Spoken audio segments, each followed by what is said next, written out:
ومن أحسن قولا ممن دعا إلى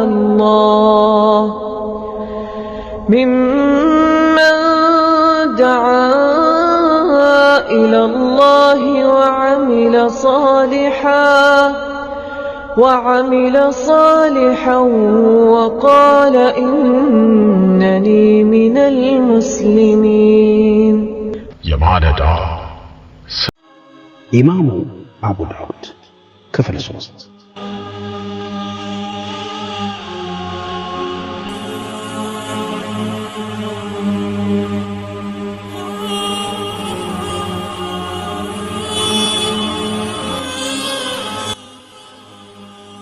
የሶሪያ ዩኒቨርሲቲ። አቡ ዳውድ በሶሪያም የትምህርት ቆይታ ነበራቸው። የያኔዋ የእውቀት ማዕከል ደማስቆ ነበረች። ቡኻሪም ሙስሊምም ተምረውባታል። አሁን ደግሞ ተረኛው ደረሳ አቡ ዳውድ ሆኗል። በጊዜው በሶሪያ ከሚታወቁ የሐዲስ ሊቃውንት መካከል ኢስሐቅ ቢን ኢብራሂምና አደም ቢን አቢ ኢያስ ይጠቀሳሉ። በሶሪያ ወይም በሰፊዋ የሻም ምድር ድንቅ ሊቃውንት ነበሩ። አቡ ዳውድ እንደቀደሟቸው ሙሐዲሶች ሁሉ ታላቅ የሆኑ ዘንድ ሶሪያ የተጫወተችው ሚና በቀላሉ የሚዘነጋ አይደለም።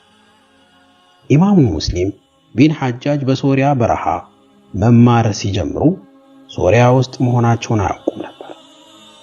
የእውቀት ፍቅራቸው በጉዟቸው መሃል ባረፉ ቁጥር ስለ ሐዲስና መምህር ማግኘታቸው እንጂ ስለ ስፍራው ምቹነትም ሆነ ምንነት እንዲያውቁ አስበው አያውቁ። በሶሪያ ከሚኖሩ የዘመኑ ሊቃውንት እነ ሶፍዋን ኢብኑ ሷሊህ ይጠቀሳሉ።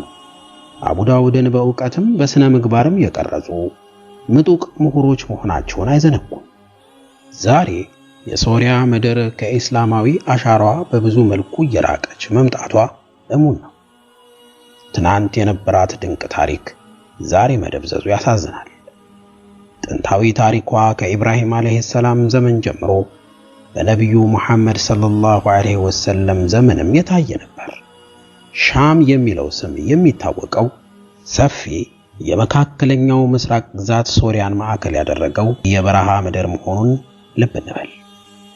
ይህ እንዳለ ሆኖ ሶሪያ እንደ አቡ ዳውድ ያሉ ምርጥ የኢስላም ልጆች ስላስተማረች ይሄው ዛሬም እያወሳናት ይገኛል።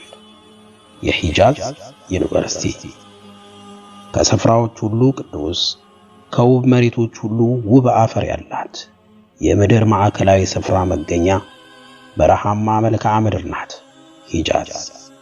በውስጧ እንደ መካና መዲና ያሉ ውብ የኢስላም ከተሞችም ይገኙባታል። ስለ ሂጃዝ ስናስብ ሁሌም ልባችን የሚናፍቀው ብዙ ነገር አለ። ዛሬም ድረስ ከመካ ዘልቀን ሐጅ ማድረግና የነብዩን ሰለላሁ ዐለይሂ ወሰለም ከተማ መዲናን መጎብኘት ይኖርብናል። በየትኛውም የዓለም ጥግ የሚኖር ሙስሊም ሁሉ ከሀገራት ሁሉ እንደ ሂጃዝ ምድር የሚናፍቀው የለም። መካ ለደረሰ ሙስሊም ጎብኝቶና መንፈሱን አረጋግቶ የሚመለስባቸው ብዙ ትዕይንቶች ይኖሩታል። ወዲህ በሲራ መጽሐፍት ውስጥ የምናነባቸው ስፍራዎች ወዲያ በአካል ተገኝተን ስናያቸው የሚፈጥርብን ስሜት ፍጹም ማራኪ ነው። ሶፍዋ፣ መርዋ፣ ዘምዘም፣ ሂራ፣ ተቡክ፣ በደር፣ ካዕባ፣ መቃሙ ኢብራሂም ወዘተ እያልን በመዛግብት ውስጥ የምናገኛቸው ስፍራዎች በሂጃዝ ምድር ዛሬም ድረስ ሕያው ምስክሮች ሆነው ቆመዋል። ተወዳጁ የአላህ ነብይ ሰለላሁ ዐለይሂ ወሰለም የተደበደቡበት ስፍራ፣ ወደ መስጂድ ሲያቀኑ እሾህ ይደረግባቸው የነበረው መሄጃቸው፣ መስጂዳቸው ወዘተ ሁሉ ይገኛሉና ሂጃዝ የዓለምን ሙስሊሞች ልብ ሁሉ ትስባለች። አቡ ዳውድ በዚህች ቅዱስ ስፍራ ደርሰው ሐጅ አድርገው ከጥበቧም ተቋድሰዋል። በጊዜው ሂጃዝ ከሌሎቹ የኢስላም ከተሞች የምትለየው በሱና ድባቧ ነበር። የነብዩና ሰለላሁ ዐለይሂ ወሰለም ባልደረቦቻቸው መኖሪያ ስለነበረች ድባቡ ይኸው በአቡ ዳውድ ዘመንም ይታይ ነበር። በሂጃዝ እንደ ኢማሙ ቃናቢ ያሉ ድንቅ የሐዲስ ዕውቀት አባቶች አቡ ዳውድን በእውቀትም በስነ ምግባርም አስተምረዋቸዋል። አቡ ዳውድ እዚያው ሂጃዝ እያሉ የኢማሙ ማሊክ ሙወጣና መዝሐብ ስለመማራቸውም ይታወሳል። ሂጃዝ በብዙ መልኩ እስላማዊ ክዋኔዎች የሚንጸባረቁባት ቅዱስ ስፍራ መሆኗ እንዳለ ሆኖ በዘመኑ ሙስሊም ተማሪዎች አብዝተው የሚጎርፉት ግን ወደ እርሷ አልነበረም። ወደ ባግዳድና ግብጽ የሚንቀሳቀሱት ያመዝኑ ነበር። ይህም እንዲሆን ታላላቅ ሊቃውንት የሚገኙት ከሂጃዝ ባሻገር ነበር። ምሁራኑ በዘር ግንድም በአብዛኛው አረባዊ አልነበሩ። ይህም የኢስላምን ሁለንተናዊ መስህብነት የሚጠቁመን ነው። አቡ ዳውድ ከእውቀት በመለስ በእድሜያቸው ጎለመሱ።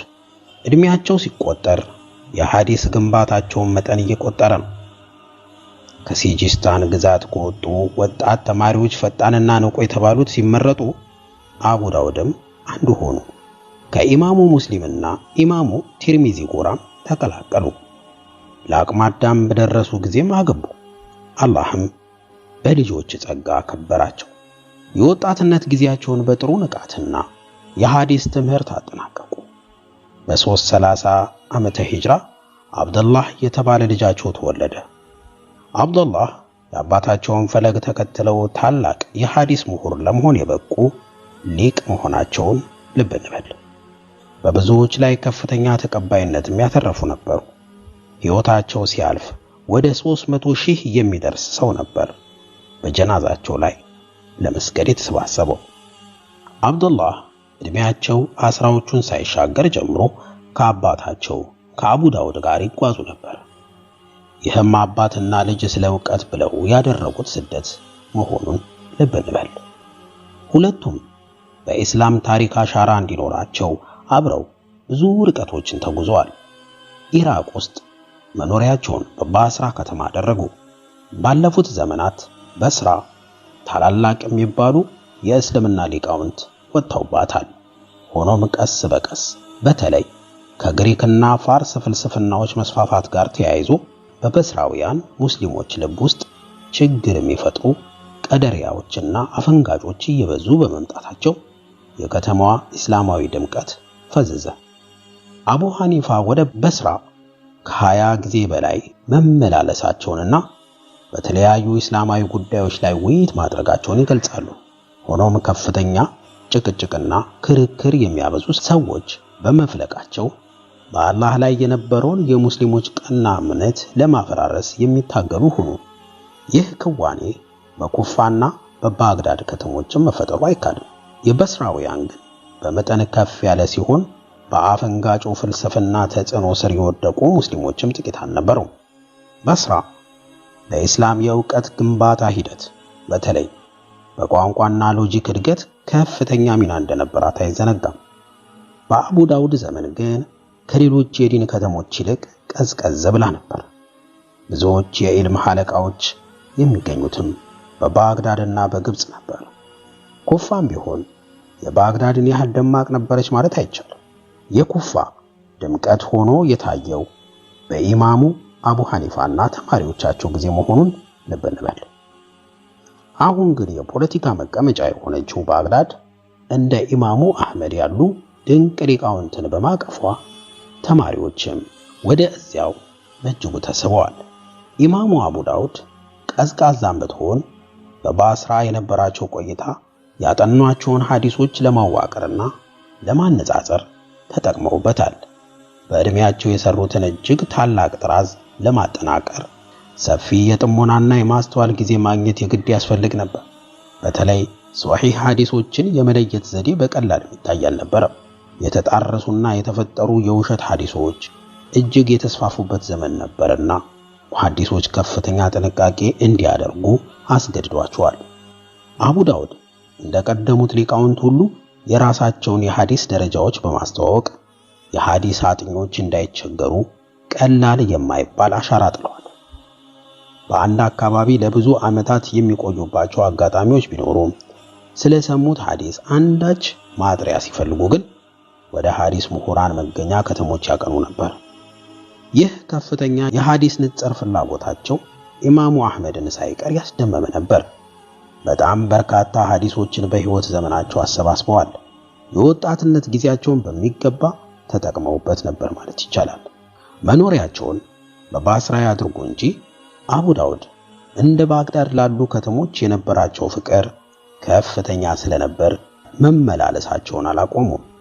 በስተመጨረሻ በበስራ አስተዳዳሪ የቀረበላቸውን ጥሪ ተከትለው ከባግዳድ እስከ ተመለሱበት ዓመት ድረስ አቡ ዳውድ የባግዳድ ናፋቂ ነበሩ። ሪዝቅ በአላህ የተወሰነ እንደሆነ ሁሉ ሐዲስም ከእርሱ የሚገኝ ሪዝቅ ነው። አቡ ዳውድ ይህንን ንግግር እንዲናገሩ ያበቃቸው ገጠመኝ ነበራቸው። በጊዜው ድንቅ ከነበሩት የሐዲስ ዶክተር ዘንድ ዘልቀው ሊማሩ ረጅም ጉዞን አደረጉ። ይሁን እንጂ የናፈቋቸውን መምህር መገናኘት አልቻሉም። በዚህ ጊዜ ውስጣቸው ለሰዓታት ያህል ቆዘመ። ሁሉም ነገር ገባቸው። አንዳችም ክዋኔ ከአላህ ፈቃድ ውጪ እንደማይሆን ተረዱ። የሐዲስን ጸጋም በአላህ የሚሰጥ ሪዝቅ እንደሆነ ተቀበሉ። በ202 ዓመተ ሂጅራ ተወልደው ወደ ባግዳድ በ19 ዓመታቸው ማቅናታቸው ይታወሳል። ፈጣንና የሰሙትን ሐዲስ በማስታወሻቸው ላይ በማስፈር ይታወቃሉ። የማስታወስ ችሎታቸውም ከፍተኛ መሆኑ አይዘነጋም። አንድን መጽሐፍ አንዴ ካነበቡ ጠቅላይ ጥራዙን እስከ ማስታወስ የሚያበቃ አእምሮ ነበራቸው። ይህ እንዳለ ሆኖ አቡ ዳውድ ወጣት ሳሉ የሞቱ በርካታ የሐዲስ መምህራን በመኖራቸው ከፍተኛ ቁጭት ተሰምቷቸዋል። በጊዜው ከሞቱ የሐዲስ ሊቃውንት መካከል የሚከተሉትን እናገኛለን። አምር ኢብን ሐፍስ፣ ዩሱፍ ሰፈር ኢብን ሐማድ። እነዚህ ሊቃውንት በወቅቱ በብዙ ሺህ ለሚቆጠሩ የሐዲስ ተማሪዎች ድንቅ አስተማሪዎች ነበሩ። አቡ ዳውድ ሁሉንም በአካል አግኝተው አልተማሩ። ስማቸው ልቆ የተጠራ ቢሆንም በሞት ምክንያት ተለያዩና ከጥበቦቻቸው መቋደስ ሳይችሉ ቀሩ። አቡ ዳውድ አምር ኢብኑ ሐፍስን ለማግኘት ብለው ወደ ኢማሙ ሙስሊም ከተማ ተጉዘው ነበር። ከተማዋ ኒሻፖር ነበረች። ረጅም ርቀት ቢጓዙም መገናኘት ግን አልቻሉም ነበር። ሌሎች ሙሐዲሶች ጋር ቢገናኙም ሐዲሶቻቸውን አልተረኩልንም።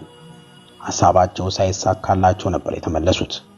ሐዲስ ካልተዘገቡባቸው ታላላቅ የሐዲስ መምህራን መካከል ደግሞ የሚከተሉት ተጠቃሾች ናቸው። ኢብኑ ሐማኒ፣ ሱዋድ፣ ሱፊያን ኢብኑ ዋቂ።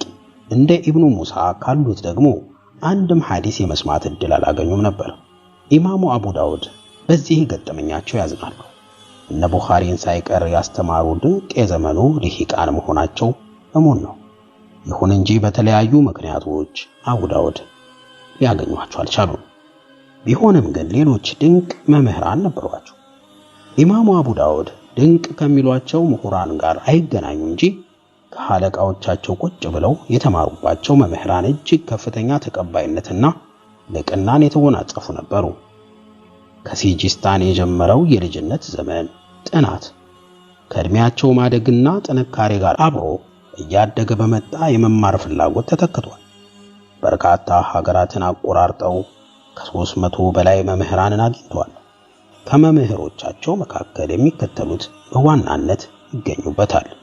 ኢማሙ አህመድ ኢብኑ ሐንበል፣ ኢማሙ ቡኻሪ፣ ኢማሙ ሙዝዳድ፣ ኢማሙ ታናቢ፣ ያህያ ኢብን መዒን፣ ቁጠይባ ኢብን ሰዒድ፣ ዑስማን ኢብኑ አቢ ሸይባ፣ አቡል ወሊድ፣ ሙስሊም ኢብን ኢብራሂም፣ አቡ ጃዕፈር ኑፈይሊ፣ ኢስሐቅ ኢብን ረሃዊ፣ አቡ ሰውር።